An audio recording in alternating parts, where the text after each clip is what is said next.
The thing that I think is distinct about AI is the amount of upside potential there is. This episode is brought to you by Green Skies Analytics, an audit analytics service provider that works with internal audit departments that have data analysts and are still frustrated with trying to make analytics actually work, aren't getting the expected ROI, who can't break through the communication barrier between the analysts and the audit team, and those that need experienced direction for an audit analytics strategy and process. Those that feel like they've wasted time and money on trainings, aren't getting the value they want, not prioritizing the highest risk areas for the organizations, or have projects that seemingly never get completed. Do you deal with any of that? If you do, go to the show notes of this episode and click the Green Skies Analytics. Hello, everybody, link, and or welcome go to the Audit Podcast. I'm your host, Trent Russell. Today on the show, we have Pat Niemann. He's spent 32 years at Ernst & Young, always as an audit professional, but now he is a partner, has been a partner over the Center for Board Matters at Ernst & Young. So he basically hangs out with audit committees all the time and understands what they need. And so you might recall, if you've listened to the show for a while, Pat came on around this time last year also. And so he's kind of our resident, hey, what does the audit committee need to know going into whatever year that is? So in this case, 2024. So there's two overarching topics this year, cybersecurity, obviously being one of those, and then the other one being AI, which you probably guessed. Last year, if you listen to the episode, it was largely cybersecurity and ESG. So just a little way of thinking about how the trends have changed. This is how I would listen to the show.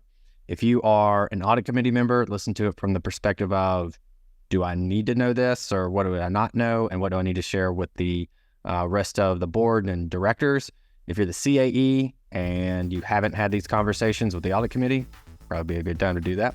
If you are not in some kind of leadership position, then it might be good to go, hey, we should probably have these conversations with the CAE or audit leader or whoever that might be. So keep that in mind as you listen through.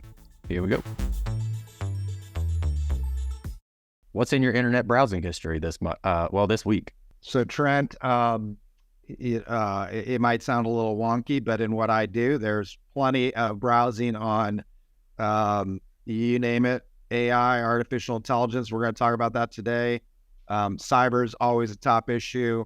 I think separate from that, my wife and I keep an eye on a few dog rescues that there's some operations where some dogs needed adoption down in Tijuana. We're in Southern California, and we're glad to report those dogs got rescued without us taking a new dog in this time around. And then this is the rainy season where we live in Southern California, so there are lots of checks on weather forecasts and things like that. I think that's pretty accurate if you were looking at my browsing history with me. All right, perfect. So we're talking AI. Of course, that's one of the overarching topics for today. I feel like when I say these two words in conjunction, that certain people are immediately going to go, nope, I'm not listening to this podcast anymore, because it's just going to be like the buzzwordiest of buzzwords. But agile, and if people hadn't turned it off already, AI, and then governance. I feel like that could be something I could see people be like, oh God, are we seriously talking agile AI governance already? But why is that so important, especially to audit committees? Why should that be likely a priority for them going into the year? Yeah. So Trent, you used the word agile twice, I think, and I'm not going to use it again because I just the point is a reasonable one. Companies, boards, internal audit teams need to be flexible. They need to be responsive to what's going on in the business, in the inside and outside the company for that matter. But when you get down to it and you take something like artificial intelligence, machine learning, and you think about, hey, what are the roles of audit committees where I focus most of my time in our firm? When you think about what chief audit executives are focusing on, it's really risk. That at the end of the day is what we collectively focus on. And so when something like artificial intelligence, machine learning, when it's not a new thing, as you well know, as your audience well knows, but it has taken on just a much higher level of prominence at companies for a lot of different reasons and a lot of good reasons. And like any technology that is emerging, getting used more, has so much potential. With all of that comes risk. So, why is governance over that technology important? Because of the risk that comes with it. I'd point out a couple of things I see them as specific to AI and machine learning and so forth. I don't think it's going away. This isn't a fad. It's not a flavor of the month.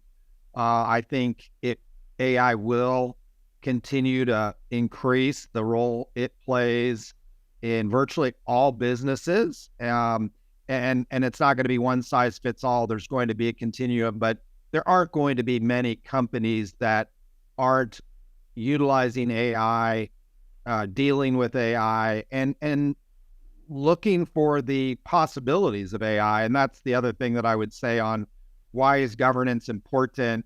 In addition to the reasons I mentioned, I think of the upside. And when I deal with corporate directors and audit committee members, and especially audit committee chairs, and why is AI different than some things that have made it onto the radar screen from a risk perspective or just emerging technology perspective? The thing that I think is distinct about AI is the amount of upside potential there is. There are so many possibilities. I know I don't understand all the possibilities. I think even though AI has been around a while, the advancements, we're kind of at this exponential pace right now. And then you think about what's going to happen over the next 5 and 10 and 20 years with AI. And yes, there's risk, but the upside potential, the impact on businesses, the amount of revenue and profits that can be generated through the advancements in AI, I just think, especially when I look at directors and audit committee members, they are very captivated by it and they want to get up to speed, and they're putting a concerted effort in getting up to speed because of that upside. And yes, that also, once again, I'll come back to the risk that is presented by AI. It's very real, and companies, boards, management teams, audit committees need to be assessing and evaluating that risk. But I think those are some of the things that come to mind, that the importance of good governance over AI and machine learning. And in trying to be practical or give practical advice to the listeners, why should they care about it? And maybe a better way of asking this is, what questions should the audit committee be asking leadership? Should they be asking of their CAE and auditors relative to AI governance? So that whoever's listening has something they can take away and go, hey, CAE, if they're an auditor, they're not an audit committee member or chair, they can go, hey, CAE, are we we should be asking these questions, right? I feel like the AC might want to know this. Like, what questions can we ask? When it comes to AI, and once again, it's everywhere you look. I mean, I told you it's a top issue for audit committees, no doubt. And I wouldn't have said that to you a year or so ago, right? Things change, they evolve. It's top of the charts right now, and with good reason. But I also think there's a way to really take things out of proportion. So I would just say, even though AI is not at all a simple thing, I'd also say don't overcomplicate things. Try to break it down, try to simplify. And once again, I'd say that to corporate directors and audit committee members. I'd say it to the C-suite management, including the chief audit executive and the whole internal audit team. Simplify it to the extent you can. Fundamentally, when you think about what is AI, it's an emerging technology. And even though it's been around a while, it is changing rapidly. The uses are expanding at a very fast pace. So I always encourage audit committees, directors, and management teams, treat it as you would, what would you do if you were implementing a new technology at the company? And how would you approach it? And not that any two technologies are exactly the same or you'd approach things exactly, the same way. I would say think about that and how would you approach it? And I think most CAEs in our audience and for that matter, just C-suite executives in general, probably have a pretty good approach to emerging technologies. When something's new, especially when they come with risk, and any emerging new technology does, I think I would look at it in a similar way and approach it in a similar way to other technologies. When you think of questions, for one thing, I'm glad that's your question. What questions should be asked? Because I think questions are just really, really important. And once again, I work with audit committees and boards, but I think all the way through the organization, asking questions about the use of AI has a lot of importance. When I talk to audit committees, one of the things I say is get an inventory. Where is AI being utilized in the company? That's important. And so thinking through the lens of a chief audit executive, that's an important question. And it's a very fundamental, very simple one. But let's get the list together. Let's know where we are using AI. From a board perspective, and I think, once again, this has importance to chief audit executives, certainly CEOs, CFOs, and others. But I think it's a basic question that's important. If we are using AI, does it align with our strategy? Does it align with our priorities? Is it, consistent with where we're trying to take the company, as opposed to we're just trying out something new because it is new and people are talking about this AI thing. So I think just understanding, asking those questions, that's important. I would also say, are there material implications to our business? And material, yes, quantitatively material, but also think about qualitatively, is it material? And that can be a very ambiguous evaluation and thought process and discussion. But think about, is it material, or is it just in some small corner of the company and we're not using it in a very significant way? And by the way, if it's not being used in a material way or having a material impact on the company, you might ask the question, why are we using it at all? Why are we dabbling in this? And there could be good reasons and maybe not. And then one more point that I think is important, once again, for audit committees for sure, for boards, for the C-suite and chief audit executives included, are there financial reporting implications? And not that the role of a CAE and an internal audit department are typically exclusively financial, but if there are financial reporting implications, that's important to know, once again, in that inventory that I talked about. And then that starts a whole nother analysis of if AI is having impact on financial reporting, then what are the internal controls around that? Who are the key players? Who's in charge? How can changes be made? They're just all kinds of things. Once again, not any different than any other technology that's being used by a company, particularly when it comes to financial reporting. But that's an important assessment. And by the way, it's why audit committees are interested in this. They are interested in the opportunities in the business and the operations of their companies, but they also are paying attention. How is this impacting financial reporting, what we disclose, what we report, how we generate and report revenue and costs and things like that. So those are some things that come to mind, Trent, as you think about and our audience thinks about, what should we be thinking about? What should we be asking about? I like a lot of what you said. I think there's a couple things, though, I wanted to mention. One is differentiating between, okay, are we using AI, which probably everyone is to some degree, ChatGPT, Copilot, et cetera, and risks associated to that, opportunities associated to that. But then also, are we developing AI tools? And I think that's really important.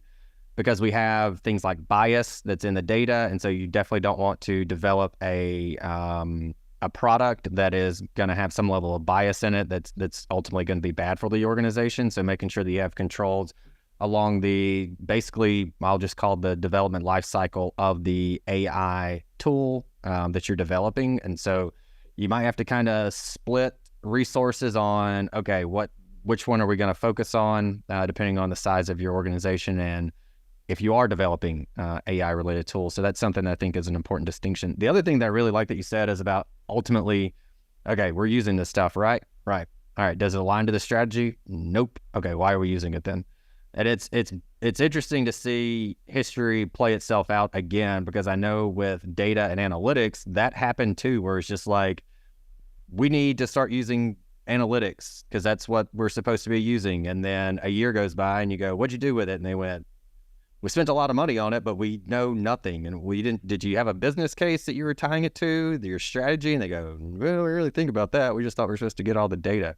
So I'm a huge fan of like, what's the strategy? We audit against that. So especially as that all kind of ties into AI.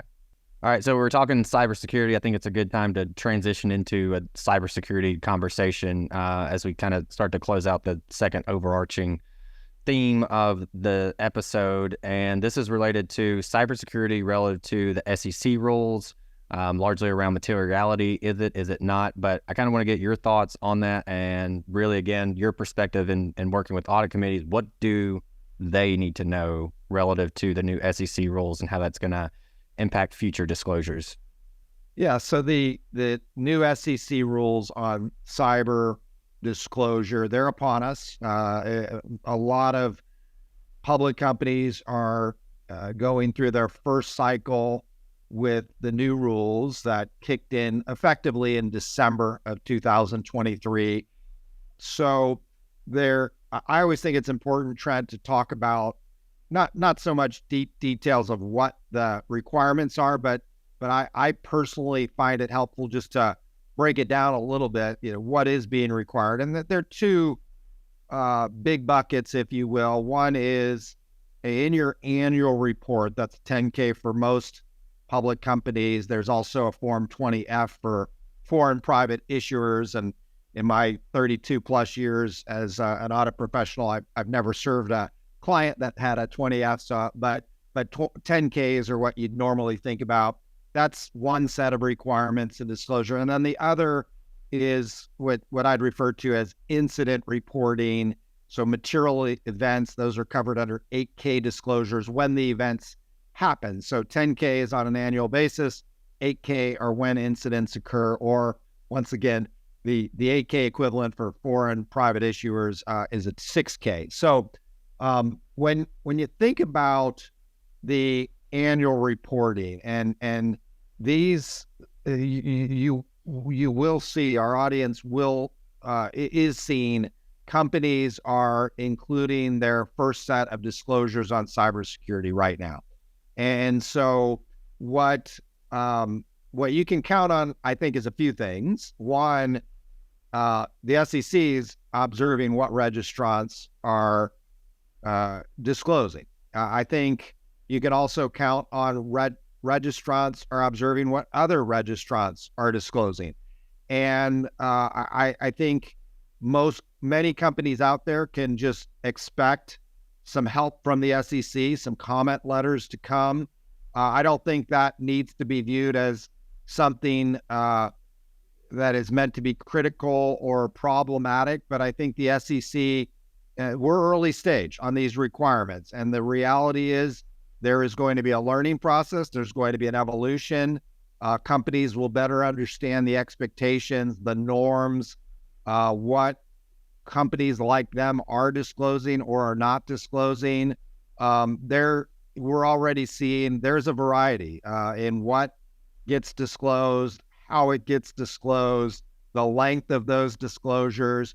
And even though everything that I've seen Trent and our firm is looking at, I can't point to any company that's made these disclosures in their 10Ks that is not complying with the new rules. I think they are, but like anything, they're going to be doing it in slightly different ways. And I think this is not a bad thing. It can actually be healthy to, over time, get the most useful information in those disclosures. And so I think companies are involving the right people is super important, and I encourage that. General counsel, outside counsel, they're almost always included in drafting these disclosures. The 10K, at the end of the day, is a legal document, and so that's an important set of inputs. I think clearly the right people at the company need to be involved. I think clearly audit committees and boards need to weigh in, because they're often sitting on multiple audit committees and boards, and they have perspective from other places. And of course, don't forget audit, and that's internal audit and external audit, because there is perspective there. There is the consideration of risk that we as auditors always have top of mind. And I think management, general counsel, and boards do too, but I think the audit lens is an important one.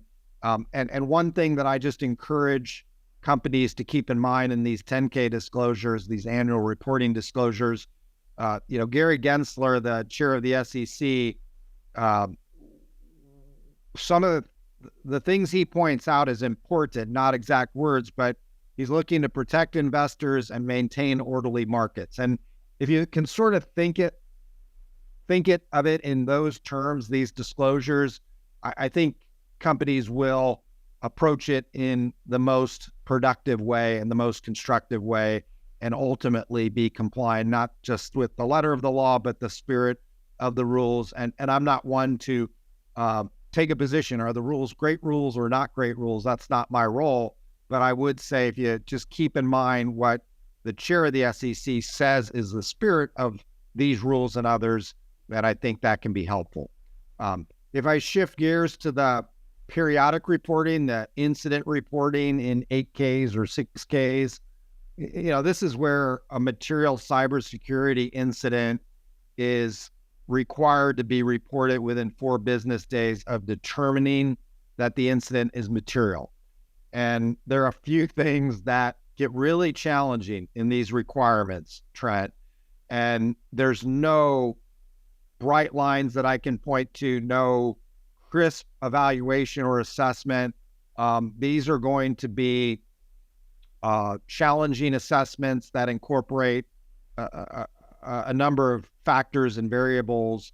The most basic is, hey, what's material, right? And quantitative materiality comes into play. Qualitative materiality comes into play. 4 days is an interesting requirement. And there's a study that I've seen from IBM in 2022, and it talks about, on average, in 2022, cyber breaches, when they exist, were not detected for the data point is 207 days after the breach had occurred. So there are a whole lot of issues there. This is fraught with challenges, and to be precise and perfect will be challenging.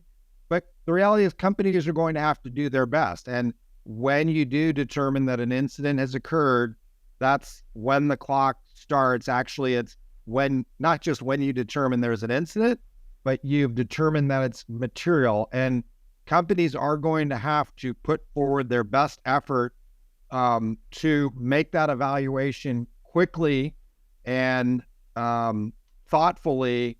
There's another challenge here that companies might have a series of related unauthorized occurrences, breaches. And so that's just a whole nother thing to keep awareness of, that you might have one incident that is individually not material, but it's related to other incidents that have occurred that collectively and in aggregate, they amount to a material breach, and that will trigger a disclosure requirement. So, those are a lot of challenges. I'm raising them because I think the awareness is the most important thing. Once again, dealing with audit committees, those are the things that I point out. I think with CAEs and their internal and corporate audit teams, I think the awareness is really important because one, they have eyes and ears around the company. They see and understand what goes on in the business, but also that the CAEs and their teams have that risk lens and understanding what's in place at companies to detect in a timely fashion when there are incidents. And not just that, but are they being communicated to the right people in the company, right? To get the evaluation going, have the right discussion. And there are a lot of people that play a role here, Trent. It's clearly this has to get to general counsel, your CISOs and CIOs and their security departments and teams in general are going to have a front and center role. But it's so important to bring in, I think internal audit needs to have a seat at the table. I think that is a high priority. And they're going to be, there's going to be a time in the process where that's appropriate and when that's appropriate. I think including the external auditor, the independent auditor has importance at the right time in the process. All of those people and others having a seat at the table, and the board and audit committees. And the reason I bring up audit committees when it ties to cyber is our firm EY has a survey we do each year, and amongst Fortune 100 disclosures, SEC disclosures, and in our 2023 analysis, 75% of Fortune 100 companies reported that cybersecurity is within the purview and overseen by the audit committee, as opposed to the full board or another committee. So audit committees, and that's Fortune 100. I think that trend holds more broadly than that as well at, other companies, other SEC registrants.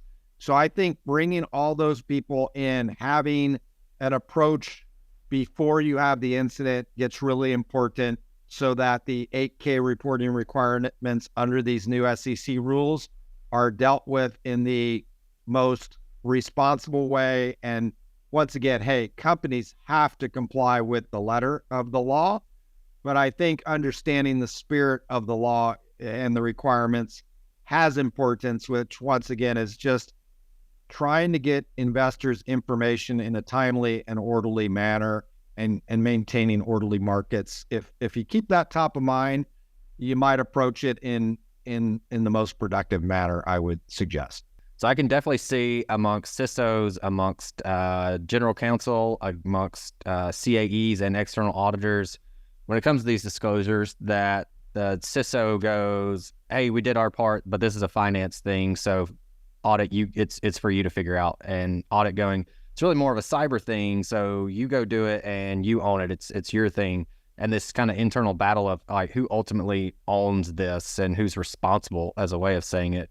I could see that battle kind of playing out amongst a lot of organizations. So I wanted to get your thoughts there, what you've seen already, what seems to be working there, and just any guidance in general that you could pass along to the listeners. Trent, that is such an important focal point for companies because, hey, we are early stage. And one of the most challenging things in these new rules is how to interpret the materiality concept.